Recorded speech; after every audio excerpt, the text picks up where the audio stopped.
যারা বলেছিল আমরা ক্ষমতায় আছি, আমরা ক্ষমতায় থাকব, আল্লাহ বলে বান্দারে এই রকম ভুল আর করবে না। এই রকম ভুল যদি করিস তাহলে নমরুদ বলেছিল, ফেরাউন বলেছিল আমরা ক্ষমতায় আছি, ক্ষমতায় থাকব।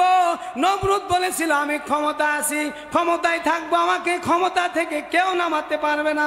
আল্লাহ বলে না, হবেই না। জোরে বলেন ঠিক কিনা? ঠিক একই কায়দায় আল্লাহ তাআলাকে আল্লাহর কাছে যখন বলেছিল বান্দারা যে আমরা ক্ষমতায় আছি, দেখে শুনে কথা বলবেন, তখন আল্লাহর বরদাস্ত করে নাই।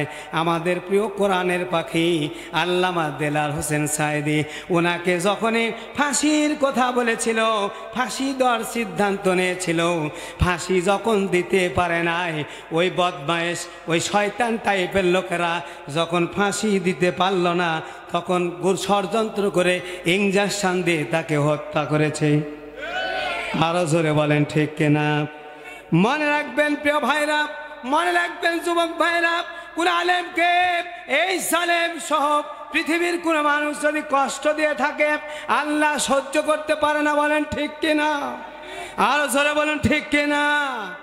সাইদি সাহেবকে যখন তারা এরকম সিদ্ধান্ত নিয়েছে ফাঁসি দিবে, ফাঁসি দিতে পারে না, যখন হত্যা করেছে ইঞ্জেকশনের সিরিঞ্জ দিয়ে, তখন আল্লাহ সিদ্ধান্ত নিয়েছে আমার এই জমিনে আমার আলেমদেরকে তোরা হত্যা করেছিস, তোদেরকে বাংলার জমিনে আর থাকতে দেব না। ছোট্ট একটা আন্দোলনের ফলে ছাত্র আন্দোলন হয়েছে। ছাত্র আন্দোলন হয়েছে যখন দেশ থেকে পালিয়েছে, তখন জোরে বলেন ঠিক কিনা? আমাদের প্রিয় হুজুর বলেছিল বেশি বাড়াবাড়ি করবি না, দেশের জনগণ একবার নাড়া দেবে, মামু বাড়ি দিল্লি গিয়ে পড়বা। বলেন ঠিক কিনা? আরো জোরে বলেন ঠিক কিনা? কাজে আমি সাবধান করতে চাই, এক জালেম জুলুম করার কারণে তার পরিণতি হয়েছে এক রাতের মধ্যে দেশ থেকে পালিয়ে গেছে। শত শত জালেমদের পরিণতি এই রকম হয়েছে। আবারও কোনো জালেম যদি জুলুম করতে চায় তাহলে এই জালেম থেকে শিক্ষা নেওয়া উচিত আছে না নাই? আরো জোরে বলুন, আছে না নাই? এজন্য সকল জালেমদেরকে বলবো, খবরদার ভবিষ্যতে ক্ষমতা এসে ক্ষমতার দাপট দেখাবে না। আমার আল্লাহ বরদাস্ত করবে না, সহ্য করতে পারবে না। বলেন ঠিক কিনা? বেলাইচন্ডী মুন্সিপাড়া বাইতুল নূর নতুন জামে মসজিদ কর্তৃক আয়োজিত বার্ষিক ওয়াজ মাহফিল দিনাজপুর জেলার অন্তর্গত পার্বতীপুর থানা, নাকি বলেন, পার্বতীপুর থানার অধীনে বিলাইচন্ডী মুন্সিপাড়া জামে মসজিদের কমিটি কর্তৃক আয়োজিত আজকের এই মাহফিলের সম্মানিত সুযোগ্য অভিজ্ঞ সম্মানিত বয়োবৃদ্ধ সভাপতি আলহাজ হজরত মাওলানা হারুন রিয়াজি সাহেব, আল্লাহ সুবহানাহু ওয়া তাআলা তাফসির মাহফিলে সভাপতি হওয়ার কারণে আল্লাহ তাআলা তাকে আমৃত্যু হায়াতের পথে কবুল করুন। সকলে বলছে আমিন। সভাপতি সাহেব আছেন তো ইনশাআল্লাহ? এই চেয়ারটা ফাঁকা আছে, কেউ বসলে খুবই ভালো হয়। অত্র মাহফিলের সম্মানিত প্রধান অতিথি জনাব মকসেদুল ইসলাম মিন্টু, সভাপতি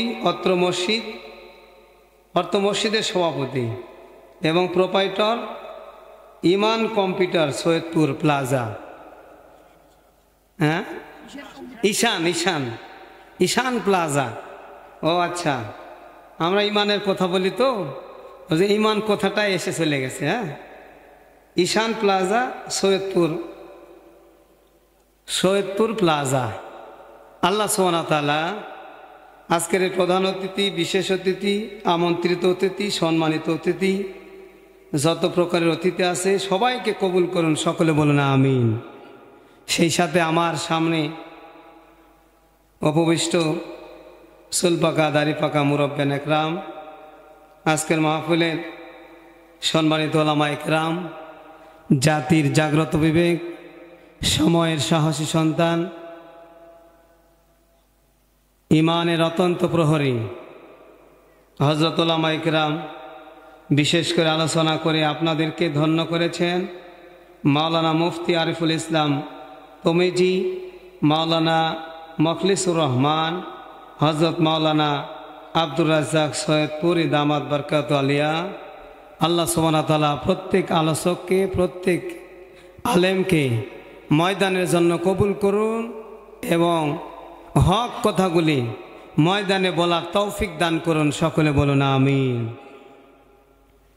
সামনে বসে আছেন যুবক বয়সী, সমবয়সী যুবক ভাইরা, মাঝখানে বসে থাকা অতি আদরের কচি ও কাঁচা পর্দার আড়ালে অবস্থানরতা আজকের মাহফিলের সম্মানিত মহিলা শ্রোতা, অনন্য গুণে গুণান্বিতা বাংলার আবেদা সলেহা, জাকেরা শাকেরা তহেরা, সম্মানিত মা এবং বোনেরা, সবাইকে জানাই হৃদয়ের গভীর থেকে আন্তরিক সালাম এবং মোবারকবাদ। আসসালামু আলাইকুম ওয়া রাহমাতুল্লাহি ওয়া বারাকাতুহু। আমরা এই মাহফিলে আসতে পেরে বেজান না খুশি? প্রাণ খুলে বলুন কম না বেশি? পিছন থেকে আওয়াজ দিয়ে বলুন কম না বেশি? সব সময় শুকর আদায় করবেন কার? হাটে বাজারে শুকর আদায় করবেন কার? মাঠে শুকর আদায় করবেন কার? মসজিদে শুকর আদায় করবেন কার? মানুষকে মারার সময় শুকর আদায় করবেন কার? কেউ বুঝেছে, আবার কেউ না বুঝেই বলেছে আল্লাহর। বলেন ঠিক কিনা? তো যারা বুঝে বলেছে তারা চালাক, কথা আগেই ধরে নিয়েছে। মানুষকে মারার সময় আল্লাহ শুকর আদায় করা যাবে? হ্যাঁ যাবে, সেটা প্রয়োজন সাপেক্ষে। বলেন ঠিক কিনা? যদি সেই পরিস্থিতি আসে, সেটা ইসলামের জন্য হলে। অসংখ্য দুরূদ ও সালাম নূরে মুজাসসাম হুজুর আকরাম, যিনি সর্বকালের সর্বযুগের সর্বশ্রেষ্ঠ মহামানব, আশরাফুল আম্বিয়া, সরনে কায়নাত, ইমামুল মুরসালিন, রহমাতাল লিল আলামিন, সেনাবির প্রতি দুরূদ ও সালাম পেশ করছি।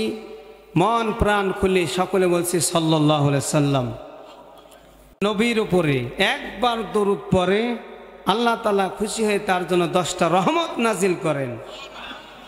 আরো জোরে বলুন সুবহানাল্লাহ। সকলে থাকবেন না চলে যাবেন? কে কে চলে যাবেন হাত তুলেন দেখি। এই কথাও বুঝে নিয়েছেন, তার মানে সকলেই থাকবেন। কি বলেন ঠিক কিনা? থাকবেন কারা কারা? দুহাত টান টান করে আল্লাহরে দেখান। লিল্লাহে তাকবীর, লিল্লাহে তাকবীর, নারায়ে তাকবীর। আল কোরআনের আলো, আল কোরআনের আলো, ঘরে ঘরে জালো, সংসদে জালো। আমার নেতা তোমার নেতা বিশ্বনবী মুস্তাফা। নারে তাকবীর। হাত নামান।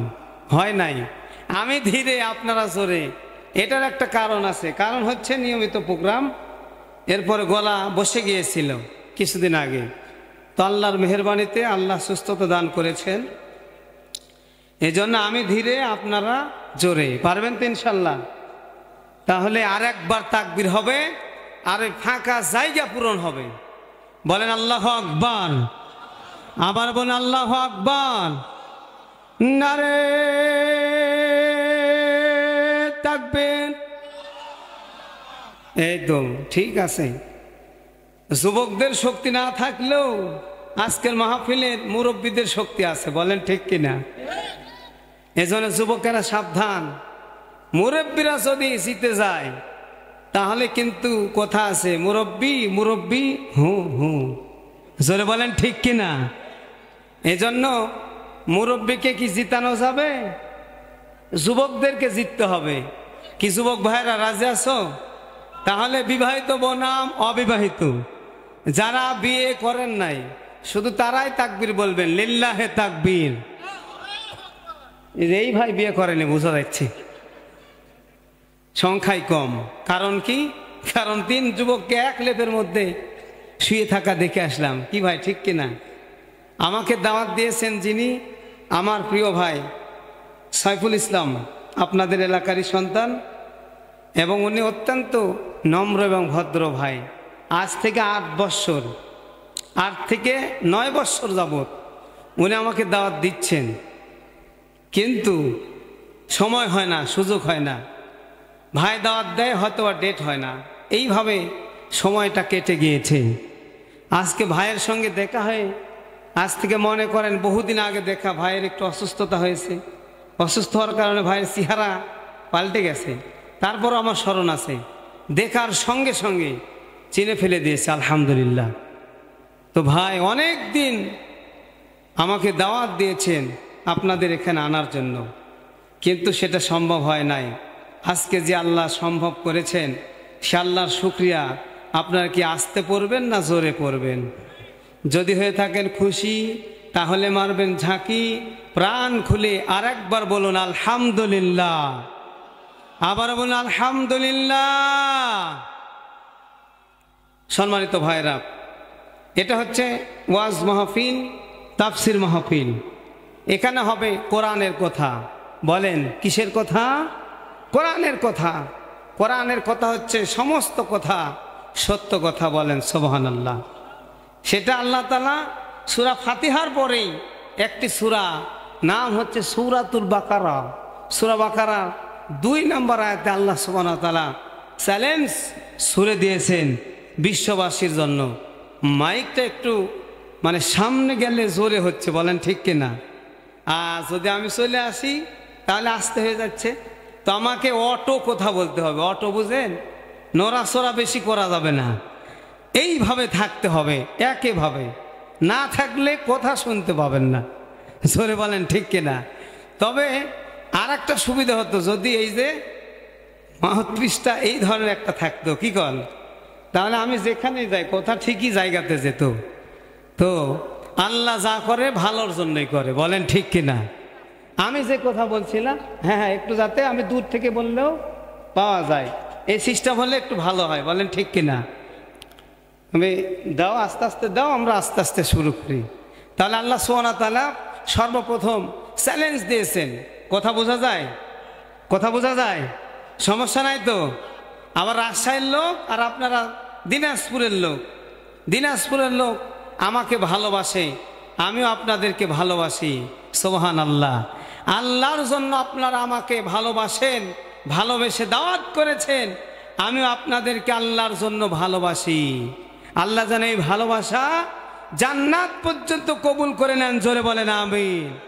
সর্বশেষ দেখা আল্লাহর কাছে দোয়া করি সর্বপ্রথম, সেটা হচ্ছে আমাদের দেখা যেন সে জান্নাতে হয়ে যায়। বলেন আমিন। প্রাণ খুলে বলুন আমিন। তাহলে আল্লাহ তাআলা কি বললেন? সেটা হচ্ছে 2 নম্বর আয়াত সূরাতুল বাকারা, জালিকাল কিতাবু লা রাইবা ফি হুদাল লিল মুত্তাকিন। এইটুকু একটু আল্লাহ তাআলা বাড়িয়ে বলেছেন। তবে আমি যে কথা বলতে চাচ্ছি সেটা হচ্ছে কি, যে এটা এমন একটি কিতাব, এটা ওই কিতাব, এটা সেই কিতাব যেই কিতাবের মধ্যে কোনো সন্দেহ নাই। প্রাণ খুলে বলেন আল্লাহু আকবার। ওয়ামান আসদাকু মিনাল্লাহি কিলা ওয়ামান আহসানু মিনাল্লাহিল হাদিসা। আর একবার বলেন আল্লাহু আকবার। আল্লাহ সুবহানাহু ওয়া তাআলা বলেন এটা এমন একটি কিতাব যেই কিতাবের মধ্যে কোনো ভুলও নাই, আর এই কিতাবের মধ্যে সমস্ত কথা হচ্ছে সত্য কথা, সমস্ত কথা উত্তম কথা। এর চাইতে উত্তম কথা আর একটি হতে পারে না।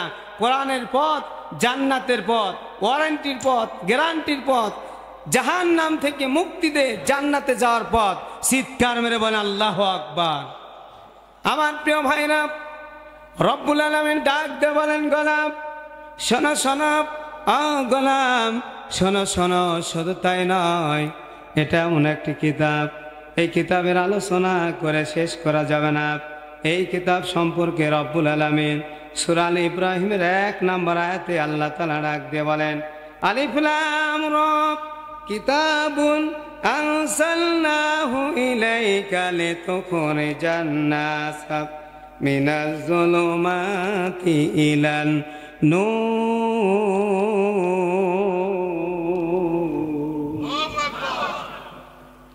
এই ভাই থাক, এটাই থাক। কিন্তু আল্লাহু আকবার, এতগুলি লোক আল্লাহু আকবার এভাবে বললে হবে? আল্লাহ তাআলা বলেন রব্বাকা ফাকাব্বির, আল্লাহর নামে তাকবীর হবে। সূরা মুদ্দাসসির 3 নম্বর আয়াত আল্লাহ বলেন রব্বাকা ফাকাব্বির, আল্লাহর নামে লাগাও তাকবীর। এজন্য আমি যখন কোরআনের আয়াত তেলাওয়াত করব, তেলাওয়াত শেষ হবে যখন, আপনি আল্লাহু আকবার বলে তাকবীর দিবেন তখন। রাজি আছেন সবাই? এই কর্মসূচি চলবে ততক্ষণ, আখিরি মুনাজাত হবে না যতক্ষণ। বলেন ঠিক কিনা? রব্বুল আলামিন বলেন আলিফ লাম রা কিতাবুন আরসালনাহু ইলাইকা লিতুখরিজান নাসা মিনাজ যুলুমাতি ইলান নূর।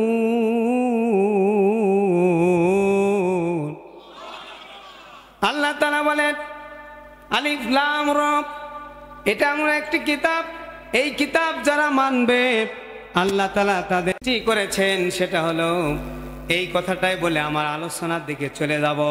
রব্বুল আলামিন বলেন ওয়ামা খালাকতুল জিন্না ওয়াল ইনসা ইল্লা লিয়াবুদুন। আল্লাহ তাআলা বলেন আমি মানুষ এবং জিন জাতিকে শুধুমাত্র আমার ইবাদত ছাড়া অন্য কোনো উদ্দেশ্যে সৃষ্টি করে নাই, তারা আমার ইবাদত করবে। আজকে এখানে ওয়াজ শোনাটাও একটা ইবাদত। ইবাদত মনে করে যারা বসবে তারাই থাকতে পারবে। আর যারা এখানে কয়েক প্রকারের শ্রোতা আছে, এক প্রকার শ্রোতা মনে করবে আগের বক্তারই কণ্ঠ ভালো ছিল, এই বক্তার কণ্ঠটা ভালো নয়। আর যদি কণ্ঠ ভালো হয় তারপরেও বলবে বাচন ভঙ্গি ভালো না। বাচন ভঙ্গি যদি ভালো থাকে বলবে চেহারা ভালো না। চেহারাও যদি ভালো হয় বলবে দেখতে একটু সাইজে খাটো। জোরে বলেন ঠিক কিনা? ওর মানে হচ্ছে এখান থেকে উঠে যাওয়ার ধান্দা।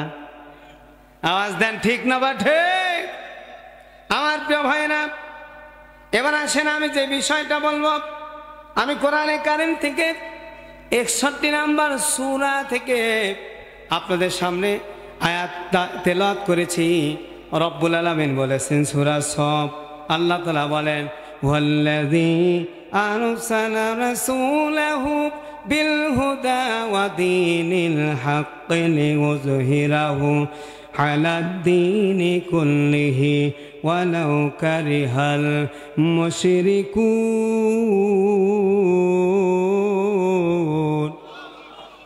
আমার প্রিয় ভাইরা, রব্বুল আলামিন বলেন আমি আমার রাসূলকে 2টা জিনিস দিয়ে পাঠিয়েছি। নাম্বার 1 হলো হেদায়াত, আর নাম্বার 2 হলো এই যে সত্যের পথ, অর্থাৎ কোরআনে কারীম। আর এটা হচ্ছে অন্যান্য দিনের প্রতি, অন্যান্য দিনের উপরে অগ্রাধিকার দিয়ে আল্লাহ তাআলা এই কোরআনকে এবং নবীকে পাঠিয়েছেন। এজন্য আপনারা বেজান না খুশি? আপনারা অবশ্যই এই কথাটা মনে আছেন। তারপরে স্মরণ করায় দিই, সেটা হচ্ছে এই যে গত 1 বছর আগে কোরআনের কথাগুলি যদি আমি সূরা সফ তেলাওয়াত করেছি, তেলাওয়াত করার সঙ্গে সঙ্গে কিছু তেলতেলা গোয়েন্দা লোক ছিল, ওরা বুঝেই নিয়েছে হুজুর কি আলোচনা করবে।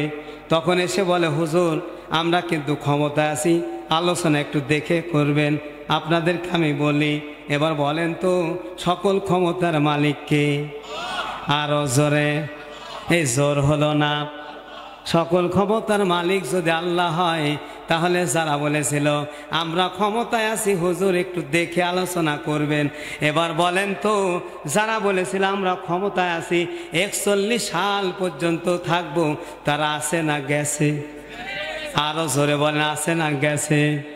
শুধু তাই নয়, শুধুমাত্র কোরআনের সাথে, কোরআন প্রেমিক ব্যক্তিদের সাথে, কোরআন আলাদের সাথে এই রকম বেয়াদবি করার কারণে যারা 41 সাল 65 সাল পর্যন্ত থাকার কথা বলেছিল, এক নিমিষে একদিনের মধ্যে তারা দেশ থেকে পালিয়ে গেছে। বলেন ঠিক কিনা?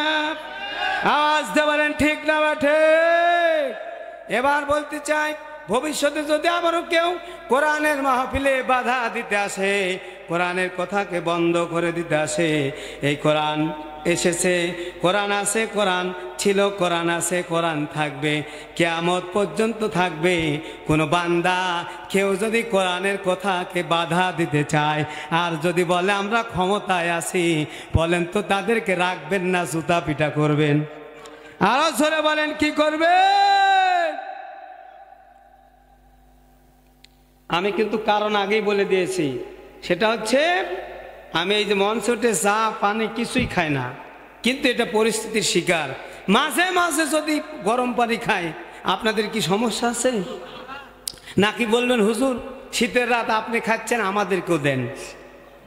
চাইলে দিতে পারবো না, এক বোতল আছে, যদি কারো প্রয়োজন হয় চলে আসবেন ইনশাল্লাহ, যতটুকুন আছে ততটুকুন দিব, কি সমস্যা নাই তো? তবে এরকম বলবো না যে আমি এখন চা খাই না, কফি খাই। আমার প্রিয় ভাইরা, এবার লাইন আছেন, লাইন ছুতো হব না, মূল আলোচনার দিকে আমি চলে গিয়েছি।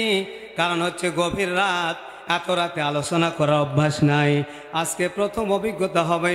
একদিন অভিজ্ঞতা হয়েছিল এই যে আমার নাইমুর রহমান বলছে হুজুর ওয়াজ কি হয়ে গেছে নাকি হবে? আমি বলছি না হবে। জোরে বলে আল্লাহু আকবার, আবার জোরে বলে আল্লাহু আকবার।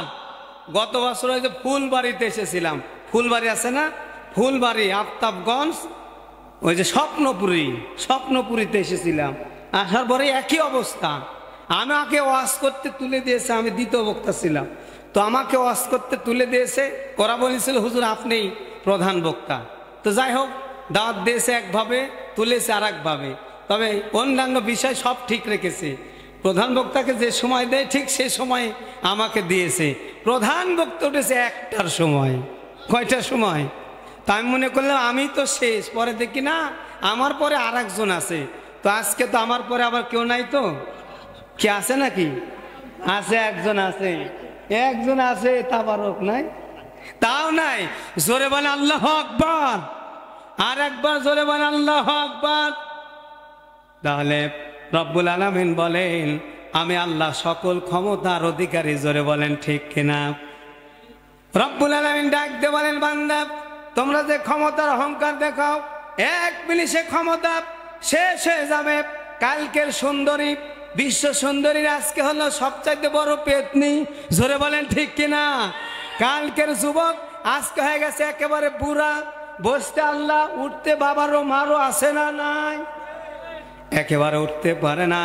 কিন্তু তার ক্ষমতার দাপটে এলাকার লোক থাকতে পারতো না।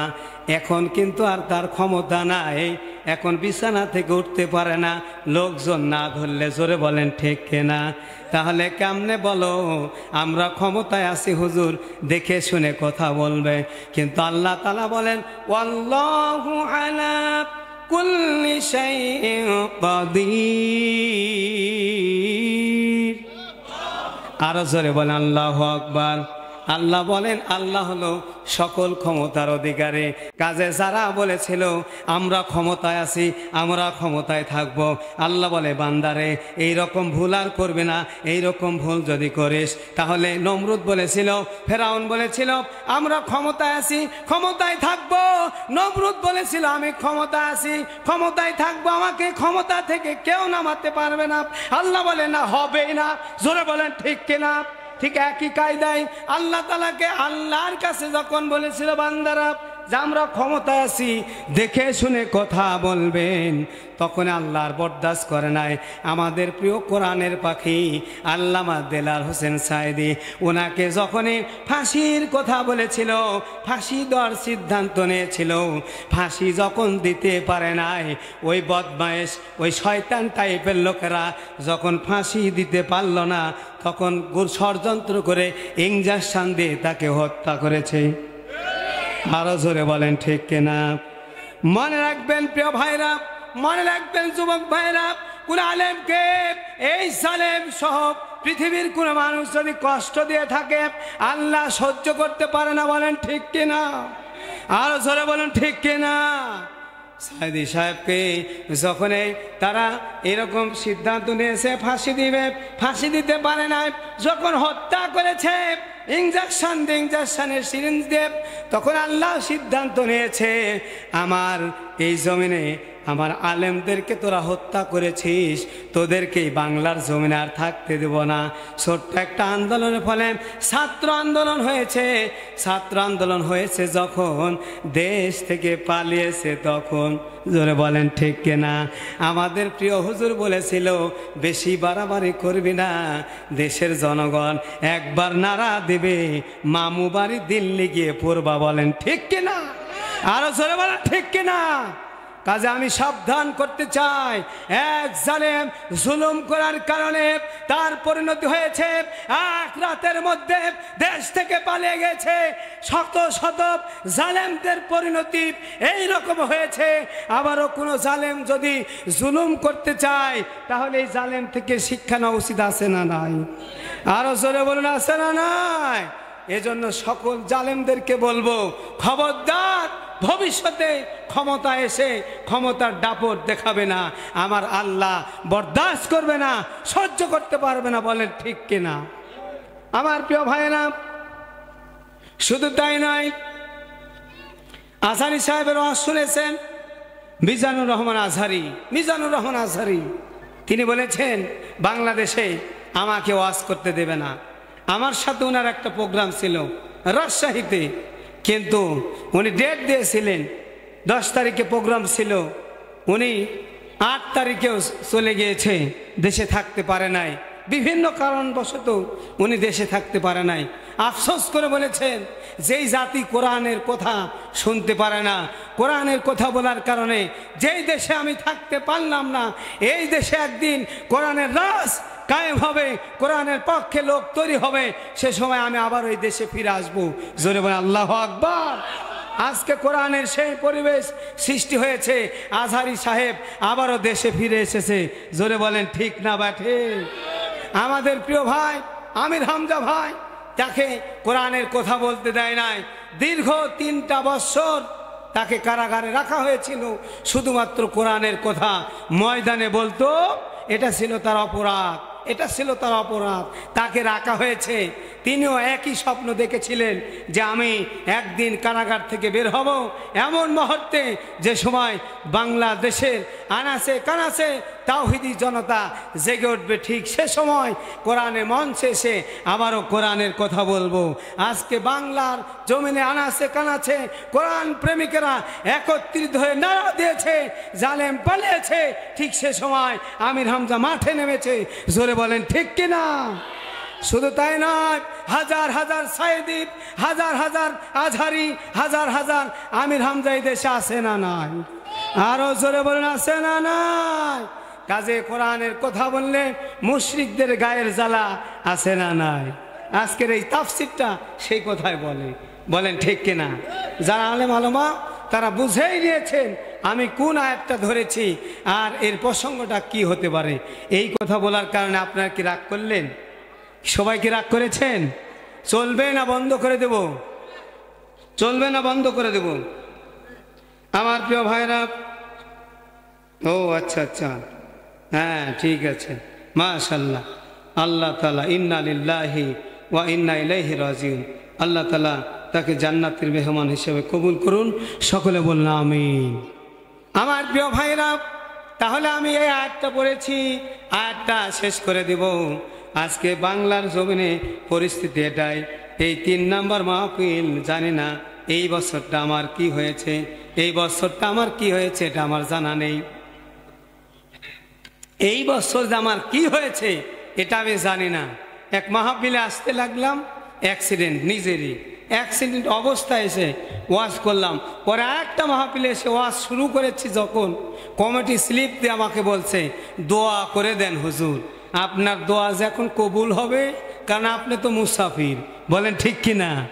আজকে আল্লাহ তাআলা আমাকে 12:30 পর্যন্ত টাইম দিয়েছে, 12:30টার মধ্যেই আমি শেষ করব। জোরে বলেন ইনশাআল্লাহ। সময় ছিল, লোক ছিল, এখানে অনেক লোক, কথা শোনার মতো আগ্রহ আছে আপনাদের, আপনারা শোনার জন্য বসেছেন।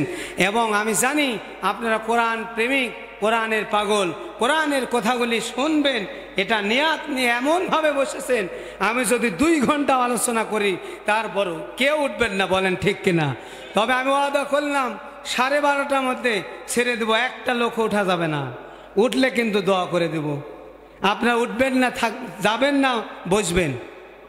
সকলে থাকবেন তো? তাহলে আরেকবার বলুন আল্লাহু আকবার, আরো জোরে বলুন আল্লাহু আকবার। পরিস্থিতি যতই হোক না কেন, যতই পরিস্থিতি চতুর্দিক থেকে যদি বাতিল আপনাকে অস্ত্র নিয়ে হামলা করে, আপনাকে হামলা দিয়ে মামলা দিয়ে আজকে যদি এখানে শহীদ করে দেয়, তারপরেও কারা কারা থাকবেন আল্লাহর হস্তে দুহাত তুলে আল্লাহরে দেখা দেন, লিল্লাহে তাকবীর। কবুল করুন, আমিন। আজকের হাতগুলি কবুল করুন। প্রয়োজনে 12:30 পর্যন্ত এখানে থাকবো। আমরা ওই বুলেটের ভয় করি না, অস্ত্রের ভয় করি না, কারো লাল চক্ষুকে ভয় করি না। জোরে বলেন ঠিক কিনা? কোরআনের কথা ছিল, কোরআনের কথা আছে, কিয়ামত পর্যন্ত থাকবে। আমাদের কণ্ঠ আছে যতদিন, কোরআনের কথা থাকবে ততদিন। জোরে বলেন ঠিক কিনা? যতই বাম রাম আর যে রাগ করুক না কেন, আমাদের কিছুই আসে যায় না। জোরে বলেন ঠিক কিনা? কোরআনের কথা চলতো, আজকে আপনারা শুনতেন। আজকে পরিস্থিতির শিকার, খুব তাড়াতাড়ি শেষ করে দেব ইনশাআল্লাহ। জোরে বলেন ইনশাআল্লাহ। আমার প্রিয় ভাইরা, তাহলে আমি বলতেছিলাম রব্বুল আলামিন বলেন, ইয়া আইয়ুহাল্লাযীনা আমানু হাল আদুল্লুকুম আলা তিজারাতিন তুজিকুম মিন আযাবিন আলীম। আল্লাহ তাআলা বলেন, বান্দা, হে ইমানদারগণ, তোমাদেরকে এমন একটি ব্যবসার কথা বলবো, এমন একটা ব্যবসার কথা বলবো যা তোমাদেরকে কঠিন জাহান্নামের আযাব থেকে মুক্ত দিবে। কঠিনতম জাহান্নাম, এই জাহান্নামের আযাব থেকে মুক্তি করে দিবে। আমরা বললাম, আল্লাহ, সেই জাহান্নামের আযাবটা কি? এই দুনিয়াতে সবচাইতে সুখী ছিল যে ব্যক্তি, সবচাইতে ধনাঢ্যশীল ছিল, ক্ষমতাসীন ছিল, চেহারার দিক থেকে সবচাইতে ভালো চেহারা এবং ধন দৌলত সবচাইতে বেশি, এই লোকটা যখন মারা যাবে, মারা যাওয়া অবস্থায় তার কিন্তু ঈমান নাই। ঈমান না থাকার কারণে সে মারা গিয়েছে। মারা যাওয়ার পরে আল্লাহ সুবহানাহু ওয়া তাআলা তাকে ডাকবেন, ডাকার পরে বলবেন, একে জাহান্নামে দাও। অল্প সময়ের জন্য, অল্প সময় তাকে জাহান্নামে দেওয়া হবে, জাহান্নাম থেকে বের করা হবে। এবার জাহান্নাম থেকে বের করে তাকে জিজ্ঞাসা করা হবে, তুমি তো দুনিয়াতে সবচাইতে সুখী ব্যক্তি ছিলে, ধনে জনে এবং টাকা পয়সায় ক্ষমতায় সব দিক থেকে তুমি সবচাইতে শক্তিশালী ছিলে। এবার তুমি বলো, তোমাকে যে এত সুখ দেওয়া হয়েছে, দুনিয়াতে কোন সুখটা পেয়ে তুমি সবচাইতে বেশি সুখী ছিলে? একবার বর্ণনা দাও।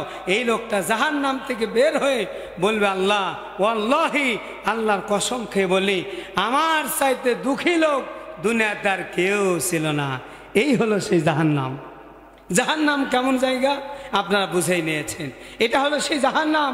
এই জাহান্নাম ওই ব্যক্তি সামান্যতম সময়ে থাকার কারণে দুনিয়ার সমস্ত সুখ, সমস্ত আরাম, আনন্দ সব কিছু ভুলে গিয়েছে। প্রক্ষান্তরে আর একজন ব্যক্তিকে জান্নাতে দেওয়া হবে। যেই ব্যক্তিকে দুনিয়াতে কষ্ট দেওয়া হয়েছে, জেল দেওয়া হয়েছে, জরিমানা দেওয়া হয়েছে, ধন সম্পদ বলতে কিছু নাই, এই সমাজে যার মান মর্যাদা কিছুই নাই, কিন্তু তার মর্যাদা অনেক বেশি, শুধুমাত্র ইমানদার। ইমানদার হওয়ার কারণে মৃত্যুর পরে তাকে দেওয়া হয়েছে জান্নাতে। জান্নাতে দেওয়ার পরে আল্লাহ তাআলা জিজ্ঞাসা করবে, হে আল্লাহর বান্দা, সামান্যতম সময় চোখের পলকে তুমি জান্নাতে গিয়েছিলে, জান্নাত থেকে বের হলে, এবার তোমাকে জিজ্ঞাসা করতে চায়, দুনিয়াতে তুমি ছিলে সবচাইতে দুঃখী, বলো তোমার সবচাইতে দুঃখ কী ছিল? এবার এই জান্নাতি বান্দা বলবে, আসলে ওয়াল্লাহি, আল্লাহর কসম করে বলি, দুনিয়াতে আমার কোনো ধরনের অশান্তি ছিল না। আমার চাইতে বড় সুখী মানুষ দুনিয়াতে আর কেউ ছিল না, কেউ ছিল না। জোরে বলেন সুবহানাল্লাহ। এই হলো জান্নাত। তাহলে আপনি জাহান্নাম বুঝেছেন, জান্নাত বুঝলেন। সেই জাহান্নাম থেকে মুক্তি দিবে, সেটা হচ্ছে কয়েকটা কাজ করলে। সেটা কি? রব্বুল আলামিন বলেন, আল্লাহ তাআলা বলেন, বান্দা শোনো শোনো, যদি তোমরা কয়েকটা কাজ করো তাহলে তোমাদেরকে সেই জাহান্নাম থেকে মুক্তি দেওয়া হবে। আল্লাহ তাআলা বলেন, তুমিনুনা বিল্লাহি ওয়া রাসূলিহি ওয়া তুজাহিদুনা ফি সাবিলিল্লাহ ফি সাবিলিল্লাহি বিআমওয়ালিকুম ওয়া আনফুসিকুম যালিকুম খায়রুল লাকুম ইন কুনতুম তা'লামুন।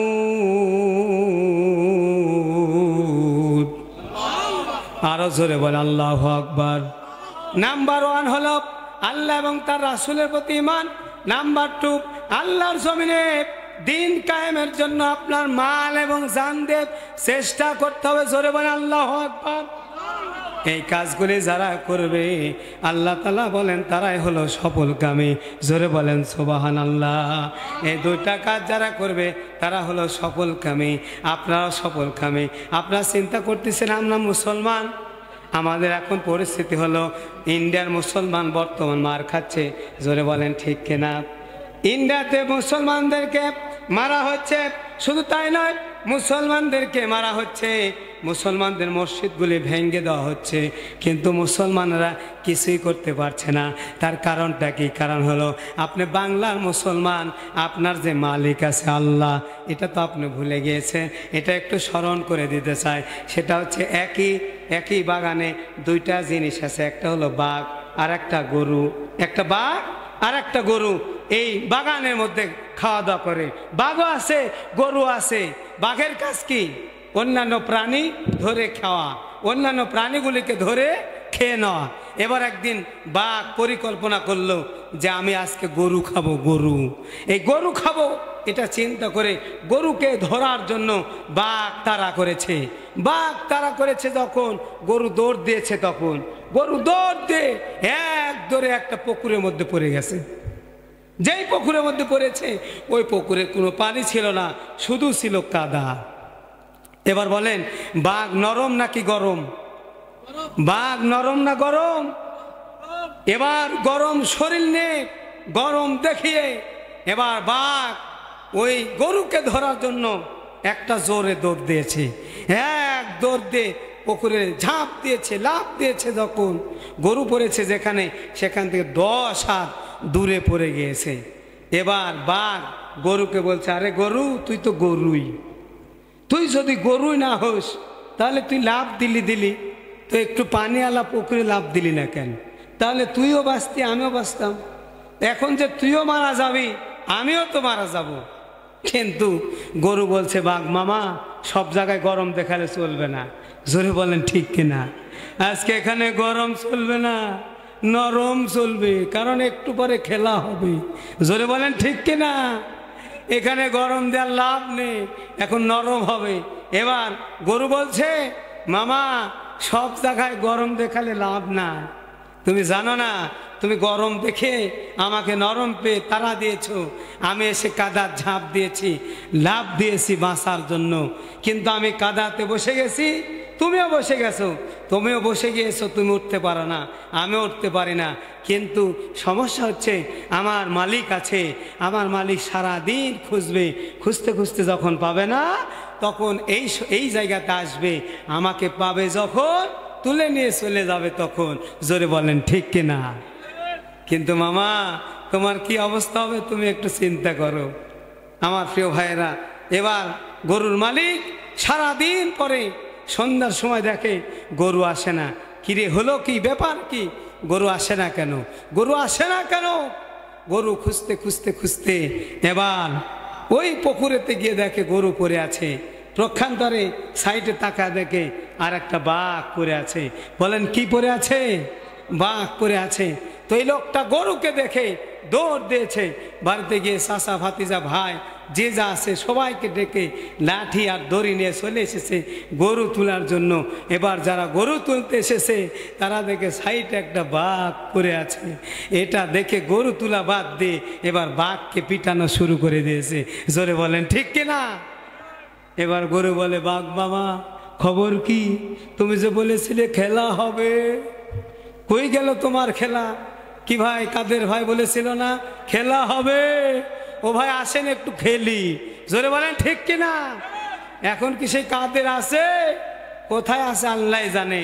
সব জায়গায় গরম দেখালে চলবে না। ইন্ডিয়াকে সতর্ক করে দিয়ে আজকের মাহফিল থেকে বলতে চাই, তোমরা যে মসজিদে হাত দিয়েছ, এটা তোমরা মসজিদকে ভাঙছো না, মসজিদের একটা ইট ভাঙছো না, বরং মসজিদে হাত দেওয়ার কারণে মুসলমানদের কলিজা কেটে দিয়েছ। জোরে বলো ঠিক কিনা? তাতে তোমরা যে মসজিদে হাত দিয়েছ, মসজিদ ভেঙেছ, আজকে সকল মুসলমান, সারা বিশ্বের মুসলমান এই দৃশ্য দেখেছে। মুসলমানেরা আজ একতা নাই, আজ বিভক্ত হয়ে গেছে। মুসলমান যেদিন একত্রিত হবে, এক জায়গায় হয়ে যখন আবার নারা দিবে, তোমার মতো মালোয়ান আর থাকতে পারবে না। জোরে বলেন ঠিক কিনা? সে মুসলমান আছে না নাই? জোরে বলেন আছেন? আছেন না গেছেন? আছেন তো ইনশাল্লাহ। আজকে মুসলমানদের একতা নাই, একতা নাই। মুসলমানদের একতা থাকতে হবে ভাই। একতা না থাকলে সমস্যা আছে। সমস্যার কথাটা আগে বলি, যেহেতু সময় নাই, এইটুকুই কথা বলে শেষ করতে হবে। সেটা হচ্ছে মুসলমানদের আজ একতা নাই। এই যে দেখেন ঢাকায় টঙ্গীতে তাবলিগ জামাত, তাবলিগ কোনো রাজনৈতিক সংগঠন না। জোরে বলেন ঠিক কিনা? তাবলিগ জামাত নিজের খায়, নিজের খেয়ে নিজের টাকা নিয়ে আবার এই দাওয়াত দিয়ে নানান ধরনের মসজিদে যায়, মসজিদগুলোতে তারা দাওয়াতি কাজ করে। কিন্তু তাদের মধ্যে যাওয়ার কি হয়েছে? গ্রুপিং হয়েছে, গ্রুপিং। দুইটা গ্রুপ হয়ে গেছে। তাবলিগ জামাতের ভাইয়েরা কয়টা গ্রুপ হয়েছে? দুইটা গ্রুপ হয়েছে। নাম্বার 1 সাতপন্থী, অর্থাৎ ইন্ডিয়ার সাত, ওনার একটা গ্রুপ। আর একটা হচ্ছে বাংলাদেশের জুবায়ের, ইনার একটা গ্রুপ। জুবায়ের গ্রুপ বলছে আমাদের শরীরে এক ফোঁটা রক্তবিন্দু থাকা পর্যন্ত আমরা ওই সাতপন্থীদেরকে এই টঙ্গীর ময়দানে আসতে দেব না। একদিন, 2 দিন, 2-4 দিন কথাবার্তা বলতে বলতে এই সাত এবং জুবায়ের পন্থী এই যে গত দিনে দ্বন্দ্ব করতে করতে এক পর্যায়ে 2 গ্রুপ মানে দ্বন্দ্বতে জড়ে গিয়েছে, মারামারি শুরু করে দিয়েছে। মারামারি করতে করতে তারা এক পন্থী আর এক পন্থীকে লাঠি নিয়ে মারতে মারতে সেখানে 4 জনকে তারা মেরে ফেলেছে। জোরে বলেন ঠিক কিনা? এখানে মারার কারণে এই মুসলমানদের লাভ হয়েছে নাকি ক্ষতি হয়েছে? এই যে মারার পরে আমি যেখানে থাকি সেখান থেকে ট্রাফিকে চা খেতে গিয়েছি। লোকজন এখন বলছে, হুজুর আপনাদেরকে তো এক জায়গাতে 10 জনকে থাকতে দেওয়া যায় না। 10 জনকে এক জায়গায় থাকতে দিলে আপনারা তো মারামারি করে খুন খারাপি করে শেষ হয়ে যান। প্রিয় ভাইরা আমার, দুঃখের সাথে এ কথা বলতে চাই, সে কথা হচ্ছে আজকে তাবলিগ জামাতের 2 ভাই যখন 2টা গ্রুপ হয়ে গেছে, 2টা গ্রুপ হওয়ার কারণে এক গ্রুপ আর এক গ্রুপকে যখন হত্যা করেছে, তখন সাধারণ পাবলিক আমাদেরকে দেখে তিরস্কার করতেছে। জোরে বলেন ঠিক কিনা? তারা যদি এইভাবে গ্রুপিং না করতো, একত্রিত থাকতো, তাহলে আমাদেরকে দিকে কেউ আঙ্গুল তুলে কথা বলতে পারতো না। এই তাবলিগ জামাত কখনো মানুষের সাথে কোনো ধরনের দ্বন্দ্ব জড়ায় না। কি কারণ যেটা হয়েছে আমি বলতে চাই, দ্বন্দ্ব থেকে ফিরে আসুন। 2 ভাই একত্রিত হন, না হওয়া পর্যন্ত এই বাংলার জমিনে দ্বন্দ্ব থাকবে যতক্ষণ, এই রকম মানুষ আমাদেরকে তিরস্কার করবে ততক্ষণ। জোরে বলেন ঠিক কিনা? মানে কুড়াল কাটতেছে, কুড়াল দিয়ে কাটতেছে। লোহা কাটে মারে আর কাটে, কাঠ আফসোস করে বলে, আরে কুড়াল তোকে লোহা দিয়ে তৈরি করা হয়েছে বলে তুই আমাকে ইচ্ছা মতো কাটিচ্ছিস, আমি একটু নরম তাই গরম দেখাচ্ছিস। তো এবার কুড়াল বলে, ভাই তুমি তো কাঠ, তুমি নরম, কিন্তু আমি এই যে কুড়াল, আমি লোহা, আমি গরম। বিষয়টা কিন্তু এইরকম না। তোমাকে যে মারতেছে, যে এই যে কাঠ কাটার জন্য এসেছে, আর এই যে কুড়াল তৈরি করার পরে এই কুড়াল এই যে কাঠের মধ্যে তোমার জাত ভাই পাশা ঢুকে দিয়েছে। জোরে বলেন ঠিক কিনা? দেয় নাই? কুড়ালের ভিতরে আরেকটা কাঠ ঢোকানো থাকে না? তো আমি তো মারতে চাই না, তোমার জাত ভাই আমাকে ইচ্ছা মতো ঠেলা দিচ্ছে আর আমি তোমাকে কেটে শেষ করে দিচ্ছি। আজকে মুসলমানে যখন দ্বন্দ্ব হচ্ছে, তখন কিন্তু আমাদের অবস্থা একেবারেই শেষ হয়ে গেছে। কাজে কখনো কোনো অবস্থায় মুসলমানে আলেমে দ্বন্দ্ব করা যাবে? জোরে বলেন যাবে? আলেমে বিভেদ এখন, জালেমে দোস্তি, আলেমে বিভেদ এখন, জালেমে দোস্তি, পথের ঠিকানা জানা নেই কারো, কে কোথায় পাবে স্বস্তি, কে কোথায় পাবে স্বস্তি, ঠিক কিনা? আলেমে আলেমে বিভেদ এখন, জালিমে জালেমে দোস্তি, আলেমে আলেমে বিভেদ এখন, জালিমে জালিমে দোস্তি, পথের ঠিকানা জানা নেই কারো, কে কোথায় পাবে স্বস্তি, কে কোথায় পাবে স্বস্তি। বলতে পারলাম না, সময় হয়ে গেছে। মা বোনদের ব্যাপারে অনেক কথা ছিল, একেবারে শেষ কথা 1 মিনিটের মধ্যে কথা বলে দিই। সেটা হচ্ছে মা বোনেরা 4টা কাজ করবেন। 4টা কাজ করলে আল্লাহ নবী বলছেন যে মা এবং বোনেরা 4টা কাজ করবে, আল্লাহ তাআলা খুশি হয়ে মাদেরকে আল্লাহর সেই তৈরি করা জান্নাতের 8টি দরজা, যে কোনো দরজা দিয়ে আল্লাহ তাদেরকে জান্নাত দিবেন। জোরে বলেন সুবহানাল্লাহ। আমার আব্বা জানেরা বলছে মায়েরা জান্নাতে যাবে আর আমরা সুবহানাল্লাহ বলবো? এটা হতে পারে? এটা রাসূলুল্লাহর হাদিস। হাদিস শুনে আপনি সুবহানাল্লাহ বলবেন না? আল্লাহ নবী বলেছেন মায়েরা যদি 4টা কাজ করে আল্লাহ তাআলা খুশি হয়ে তাকে জান্নাতের 8টি দরজা খুলে দিবে।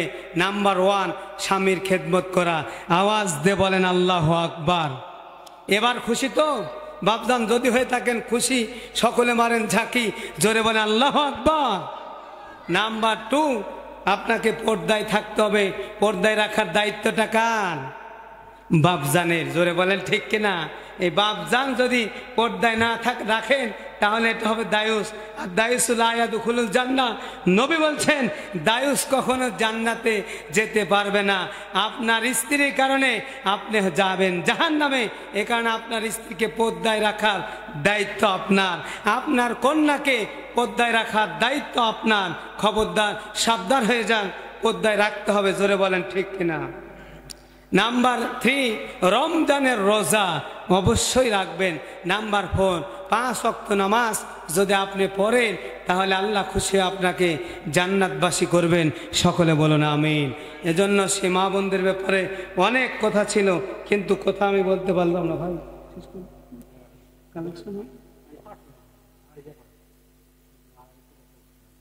কারণ কি বলবো, কারণ কর্তৃপক্ষ কিন্তু এমনি বন্ধ করে নাই। আমি ওয়াজ যতই গরম করি তারা কোনো আপত্তি ছিল না, কিন্তু এখানে সমস্যা হচ্ছে একজন লোক মারা গিয়েছে। তো একটা ব্যক্তি মারাই গিয়েছে, আর আমার ওই সাইফুল ভাই মনে হয় চাচা, ভাই না, সাইফুল ভাইয়ের বড় ভাই। তো যিনি আমাকে দাওয়াত দিয়ে নিয়ে এসেছেন উনি বলছেন হুজুর, উনি আমাকে চা খেতে নিয়ে গিয়েছিলেন, তো চাও খাওয়া হয়নি। বলছে হুজুর চা খাওয়া যাবে না, তাড়াতাড়ি চলেন। কি বলেন ঠিক কিনা? বলছে তাড়াতাড়ি আসেন, তাড়াতাড়ি আসেন। তো শুনলাম যে না, উনি মারা যায়নি। আসতে সময় শুনলাম যে মারা যায়নি। তো দুঃখজনক হলে সত্য, ওয়াজ করতে উঠেছি তখন উনি মারা গিয়েছেন। তো এই জন্য কথা বলতে পারলাম না। আপনার কি রাগ করলেন? কি রাগ করলেন? রাগ করার কিছু নাই।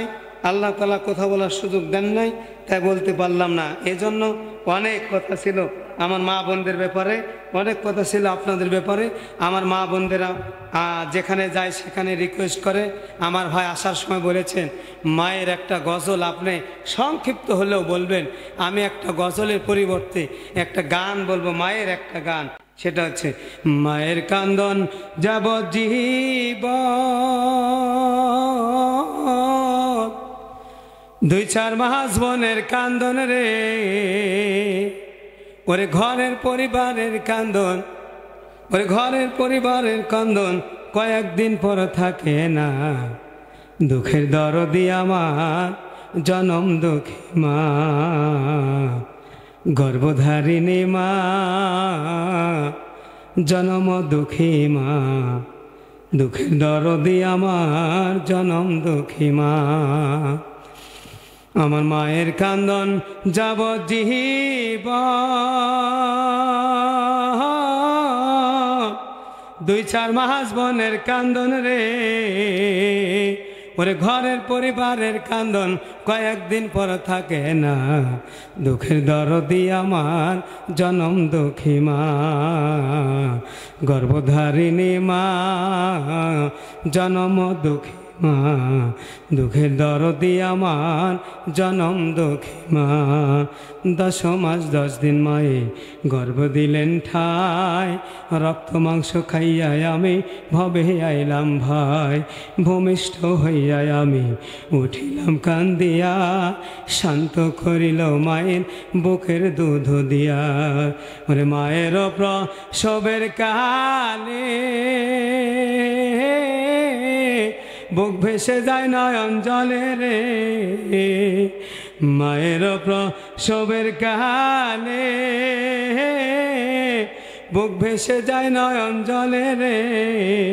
ওমা সন্তানের লইয়া কোলে, ওমা সন্তানের লইয়া কোলে ফুলে প্রসব বেদনা, দুঃখের দরদি আমার জনম দুঃখী মা। গর্ভধারিণী মা জনম দুঃখী মা, দুঃখের দরদি আমার জনম দুঃখী মা। জোরে বলেন মারহাবা। অনেকের মা চলে গিয়েছে, আজকে একজনের আব্বা চলে গেল। প্রিয় ভাইয়ের আমার, মা এবং বাবা সব চাইতে ভালোবাসার জিনিস। বাবা আপনার কাছে সব চাইতে বেশি সম্মানিত, আর মা আপনার কাছে সব চাইতে ভালোবাসার জিনিস। এই মা আপনাকে সব চাইতে ভালোবাসেন।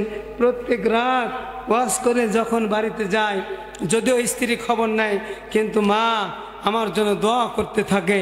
মা ঘুমাতে পারে না, মা চিন্তা করে কখন আসবে আমার সেই ছেলেটা। মা কিন্তু সকল ছেলেদেরকে মনে করে আমার ছেলেটা এখনো ছোট আছে। জোরে বলেন ঠিক না বা ঠিক? আমার মা কয়েকদিন আগে আমি অসুস্থ হয়েছিলাম, একেবারে গলা বন্ধ হয়ে গিয়েছিল। ওই সময় আমার মা আমাকে কুলে নিয়েছে, কুলে নিয়ে বলছে বাবা একটু তেল দিয়ে দিই। তো অনেক দিন যাবৎ শহরে থাকার জন্য অভ্যাস হচ্ছে তেল না দেওয়া। তো মা বলছে তেল দিয়ে দি। তো আমি বলছি মা আপনি আমাকে কুলে নিলেন, তো বলছে বাবা তুমি আমার কাছে সে এখনো আব্দুল আলিম আসো, এখনো সে আব্দুল আলিম, এখনো সে আব্দুল আলিম আসো। আল্লাহ আকবার, আল্লাহ আকবার। আমি তখন আমার মাকে খুশি হয়ে 500 টাকার নোট আমি বের করে দিলাম। আমার মা বলছে বাবা 500 টাকা দেওয়ার দরকার নাই, তোমার কাছে এখন অনেক সমস্যা, এই বাড়িতে অসুস্থ, তুমি অসুস্থ, অনেক টাকা ফুরিয়ে গেছে বাবা, তুমি 500 টাকা দিও না। তখন আমি মনে করলাম আমার মাকে আমার খুশি করতেই হবে, আমার মাকে খুশি করতে হবে। আমি কি করে খুশি করি? তখন আমি 500 টাকা নিয়ে নিলাম। নেওয়ার পরে পকেটে রেখে পকেট থেকে আর 200 টাকা বের করে আমার মাকে দিলাম। আমার মা 200 টাকা পেয়ে খুব খুশি হয়ে গেছে। দেখেন মা সন্তানকে কত ভালোবাসে। আজ থেকে 20 বছর আগে আমি যখন ক্লাস 4-এ পড়ি, তখন আমার মা আমাকে 500 টাকা দিয়েছিল জিনিস খাওয়ার জন্য। একটা প্রচলন আছে না, বর্তমান ছেলেরা স্কুলে যাওয়ার আগে বলে আমাকে টাকা দিতে হবে, বলেন ঠিক কিনা? আমারও একটা অভ্যাস ছিল, স্কুলে যাওয়ার আগে প্রাইমারিতে পড়তাম, তখনই বলতাম মা টাকা দেন, মা টাকা দেন। তখন বলতাম মা টাকা দে, মা টাকা দে। তখন আমার মা আমাকে এত ভালোবাসতো, 500 টাকা দিয়েছে। 500 টাকা আমি ক্লাস 4-এ পড়লেও আমার একটা জ্ঞান আছে যে আমার মা 500 টাকা দিয়েছে। এই টাকাগুলি কোনো অবস্থাতে এই টাকা আমি না পুরে এই টাকাকে চুমু খেলাম আর পকেটে রেখে দিলাম। আর ভাবলাম আমার মা আমাকে এত ভালোবাসে, যদি আমার মা আমার জন্য দোয়া করে আল্লাহর আরশ কেঁপে যাবে, আল্লাহ কবুল করে নেবে। জোরে বলেন ঠিক কিনা? আমার মা সেদিন আমি ওই টাকা না খেয়ে আমার মাকে ফিরিয়ে দিয়েছিলাম। আমার মা সেদিন দোয়া করেছিল, হে আল্লাহ আমার ছেলেকে তুমি আলেম হিসাবে কবুল করে নাও, কবুল করে নাও। আমি তখন বলেছিলাম মা আমি তো মাদ্রাসায় পড়ি না, কিন্তু কিভাবে আলেম হব? এবার মা বলেছিল বাবা আমি দোয়া করেছি, আমার দোয়াতে তুমি আলেম হয়ে যাবে। জোরে বলেন সুবহানাল্লাহ। এরপরে মাদ্রাসায় আস্তে আস্তে ভর্তি হলাম, হেফজ মাদ্রাসায়, কওমি মাদ্রাসায়, আলিয়া মাদ্রাসায়, বিশ্ববিদ্যালয়, কলেজে, বিভিন্ন জায়গায় পড়ে চিন্তা করলাম আলেম হওয়াটাই সব চাইতে ভালো। মায়ের দোয়া কবুল করেছেন কে? মা এবং বাবার দোয়া কবুল করেন কে? বিশাল আসমানের মালিক, বিস্তৃত জমিনের মালিক আল্লাহ। তোমার আসমানের নিচে জমিনের উপরে আমার চাইতে নগণ্য ব্যক্তি কেউ নাই। আমি গুনাহগার, তোমার প্রিয় বান্দারা, তোমার প্রিয় বান্দীদেরকে সঙ্গে নাও। গভীর রাত্রিতে দিনাজপুর জেলার পার্বতীপুর থানার রব্বুল আলামিন একটি গ্রামে নতুন মসজিদ কর্তৃক আয়োজিত আজকের এই তাফসীর মাহফিলের শেষে রব্বুল আলামিন তোমার আলিশান শানে দোকান হাত তুলেছি।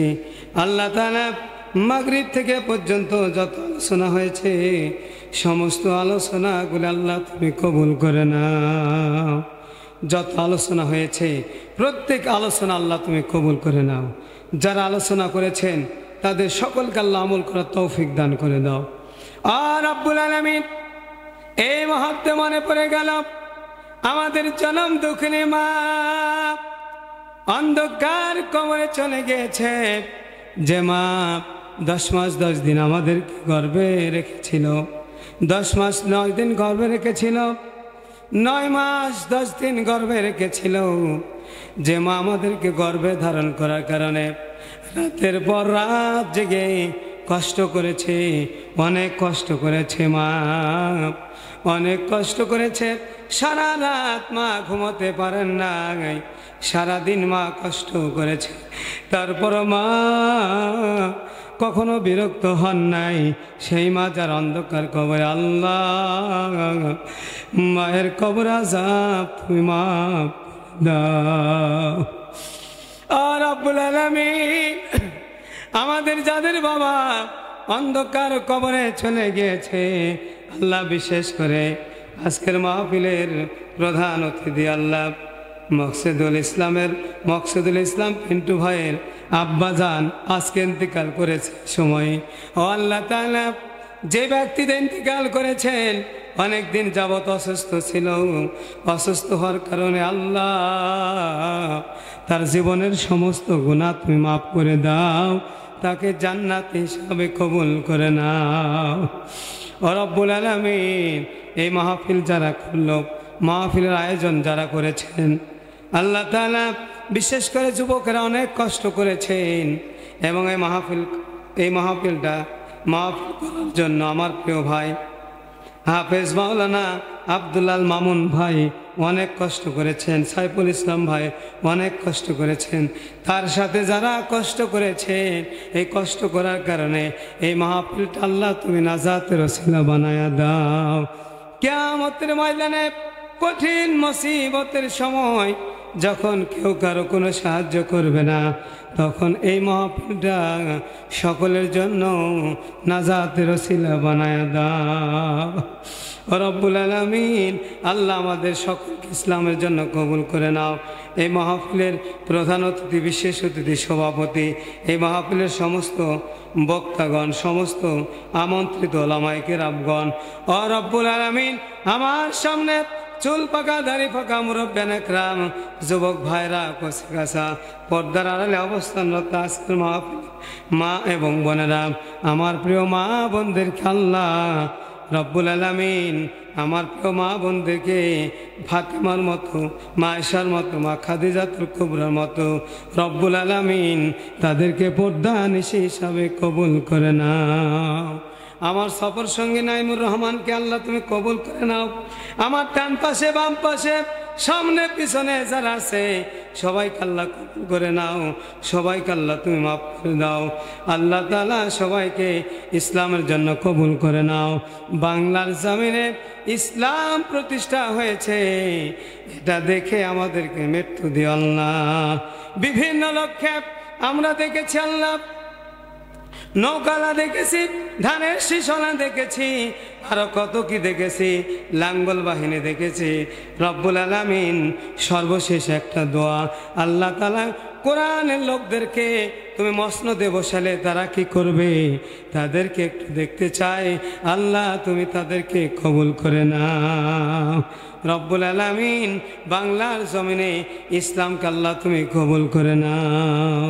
রব্বির হামহুমা কামা রব্বায়ানি সগীরা, রব্বির হামহুমা কামা রব্বায়ানি সগীরা।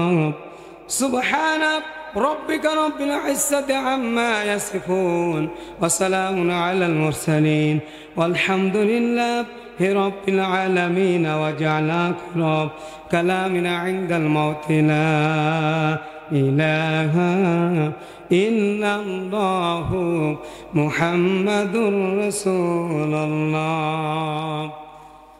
আসসালামু আলাইকুম ওয়া রাহমাতুল্লাহি ওয়া বারাকাতুহু।